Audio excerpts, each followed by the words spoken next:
一片沉寂嘅邊境農地，正被一條1000億級科創走廊貫穿。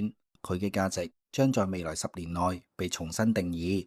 呢度係香港古洞，北部都會區嘅核心腹地，係我哋眼前就係呢個區域嘅第一個新盤項目 Park Silicon。佢嘅名已經暗示咗其與未來港版矽谷嘅深度綁定。項目嘅戰略價值首先體現在交通上，佢緊鄰未來嘅港鐵古洞站，一站直達新田科技城，無縫接入深圳嘅科創網絡。通過現有口岸，半小時車程即可覆蓋深圳核心區地段，決定咗佢嘅生長天花板。發展商為項目配置咗超5萬平方尺嘅園林與雙子式會所、健身室、室內外泳池、宴會廳，所有高端住宅嘅標配。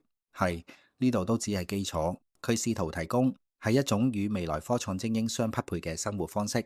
依家我哋睇下呢套實用面積604平方尺嘅3房單位，佢嘅客飯廳採用左日字廳佈局，無多餘嘅牆體分割，空間流線被完全打開，配合淺色地板貫穿全區，為家私擺放提供咗極高嘅靈活性。客廳同飯廳直接連接露台，將室外光線同空氣最大限度引入室內。廚房係緊絕設計，徹底隔絕中式烹飪嘅油煙。內部配置咗全套德國西門子家電，嵌入式蒸焗爐、雙頭煮食爐、抽油煙機，一應俱全。呢個係一個對生活品質嘅精準考量。3個房間佈局方正，保證了高實用率。對於一個着眼於未來嘅家庭，呢度空間配置既滿足了當下居住需求，也為未來嘅可能性預留咗充足嘅想象。